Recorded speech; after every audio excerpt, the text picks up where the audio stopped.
Yes, my people, them. What's crack-a-lacking? We're back with another one, boy. Father Talks podcast. First and foremost, man, before I even start the thing properly, I have to pay a bit of homage. Rest in peace to Jamal Edwards, man. He's been gone 4 years today.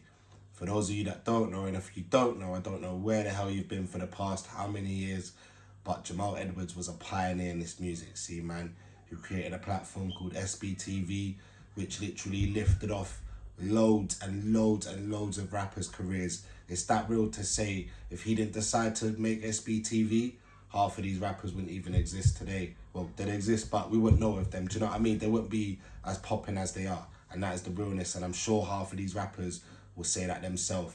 Half of them have said it themselves on Instagram posts today. Do you know what I mean? So, R.I.P. to Jamal Edwards, man. May his legacy continue to live on, and may he continue to rest in peace. Condolences to his family as well, especially Ash and Brothers. I ain't gonna say I was close with Jamal because I didn't know him personally, but I worked with his uncle and his cousin, as his cousin is my nephew's dad. Do you know what I mean? So there's a little connection there. So when he did pass away, you know, I was still chatting to his uncle and checking in on him and that, and you know, I know it really did tear him up, man. So condolences to them, and I hope they're you know, they're just getting through the day as they can, man. As hard as it is for everyone, do you know what I mean? You have to just carry on pushing through, man. But condolences to them. R.I.P. to Jamal Edwards, man. It's Friday today, though, man. On a positive one. It's been a long week for some of you. You've been working, you've been grafting hella hard. The weekend's here, you just want to unwind and ton up, man. I've been lucky this week. I had a few days off work, so I've been able to be at home with the missus and the little princess while the boys have been at half-term camp.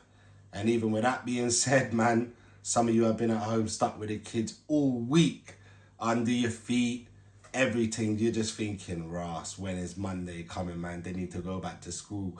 I need that 8 hours back. You know, them ones there. All in due time, though. You just got to keep pushing, you know what I mean?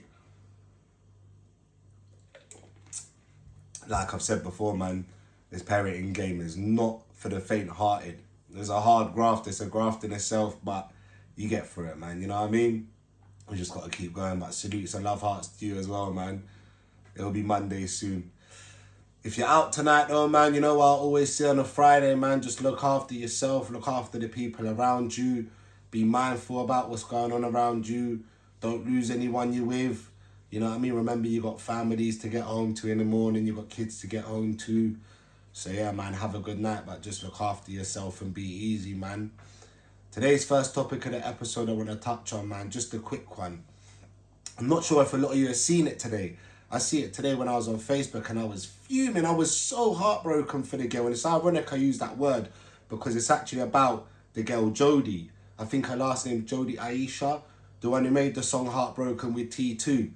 Yeah, man, she's been done absolutely dirty. Absolutely dirty, man. And I feel for her as well. And that's just how dread this music industry is. Do you know what I mean? Because, like, it said in the article that, like, you know, she's actually meant to receive 100 bags because when the song was first made in 2005, she didn't actually get nothing from it. All she got offered was 1,500 quid. A man said 1,500 quid for the numbers that song was doing, because by 2007 come, you know for yourself, it was all over the place, in the charts for 47 weeks, top the American charts, everything. It was out there. The song was popping off even till this day. It pops off. And they tried offering her £1,500. You're taking the P155 out of the gal. Madness. So obviously now, she's trying to go through court cases, whatnot, trials and tribulations with it. And I read a thing that said they offered her £1,500 and she said no. So obviously with saying no, she's got to go through more court cases. Now, you know, with everything taking its toll on her like it would have, she said like she's been suffering from like anxiety, depression, just hella mental health, do you know what I mean? And the saddest part of the whole story is that, I can't remember what year it said. I think it said, I can't remember, 2023 maybe, her sister actually passed away from cancer. Rest in peace to her. So she decided to sign a deal with Sony to give them 50% of the profits and the royalties and that for the 100 bags. All now 3 years later, the gal ain't seen 100 bags. What go on with that? That's how you know this music industry is mad. If you're in this music industry, like Bouncer says, man, you got to be so on point with everything, man. And obviously back then, excuse me, back then, the info weren't even out there like it is now. Do you know what I mean? Like, no one knew about deals. No one knew about their own like, catalogue. They could hold nothing. So, yeah, man, I just feel for the girl, man. And she's still fighting the court battles now. So, you know, hopefully, man, she gets some sort of justice and, you know, she gets what she deserves. She gets that 100 bags and then some, man. Do you know what I mean? She needs to be getting at least a mil, even more than that. Because the numbers that song done, and she wrote that song when she was 14 years old.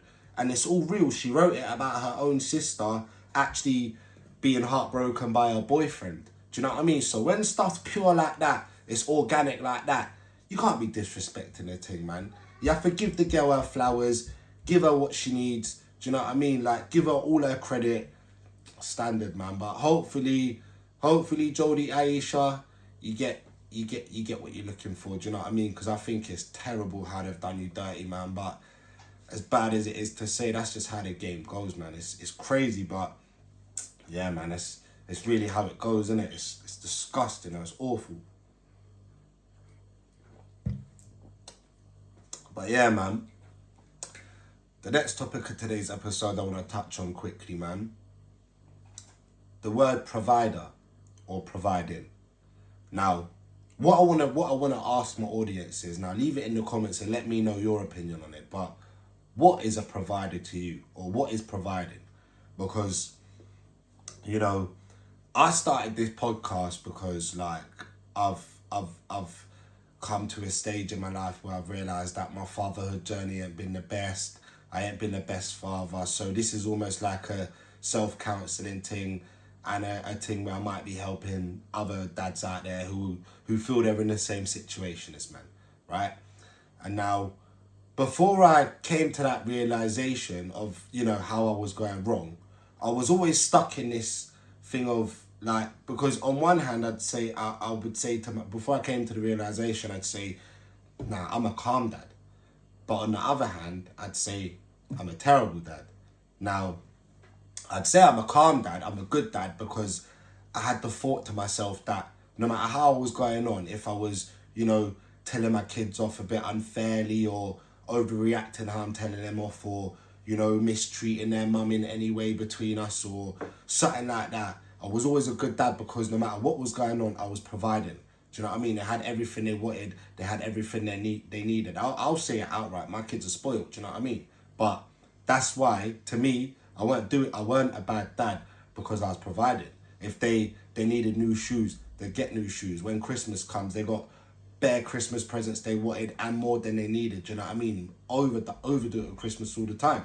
So it's like, how can I be a bad dad if I'm providing the right way? But now, this is where I said I am a bad dad, but I am a bad dad because, you know, although I'm providing materialistic things, I ain't providing the one thing that a child actually needs. Just genuine love and care. Do you know what I mean? So I weren't providing. I weren't a provider. Now, some man would say, nah, man, because, you know, if you didn't love and care, if you didn't love them or care for them, you wouldn't have got them the materialistic things, this, that, and the other. And I hear that, because I had that mindset as well. But that mindset right there, it's very like, you know, just make an excuse for yourself kind of thing. Do you know what I mean? Because at the end of the day, there's no good getting your kids all the materialistic things they need if you ain't actually going to be able to tell them you love them, or they ain't actually going to be able to come there and to come to you and speak to you and tell you about anything that's been going on elsewhere. Do you know what I mean? That's what providing is. Providing is providing a safe place for your kids to be in, providing a comfortable scenario for your kids to be around. They've always got a comfortable system. It's always the same. Wake up, breakfast, school, home, play, dinner, comfortable bed. You know what I mean? That is providing. There's no point having all the materialistic stuff if you ain't going to provide the actual mental side of stuff, do you know what I mean? Which is knowledge, care, and love, man. Do you know what I mean? I just want my audience to ask themselves, like, especially the dads, are you really a provider? Like, do you really provide for your kids? Just ask yourself that, man. It's Father Talks Podcast, man. It's only real spit around here. Big up to everyone who's tuning in. Like, comment, and subscribe. 104 subscribers right now. I'm trying to get to 150, man. So please, tell a friend to tell a friend. Spread the word, man. Salutes and love hearts to my audience. Big up. Have a good Friday. Let me know what you're doing for tonight in the comments as well if you're turning up, man. Let me know what you're doing for tonight. I like to know. As you can see for man as well, it's Fresh Fade Fridays. Come on. But yeah, man, big up to everyone. Bless.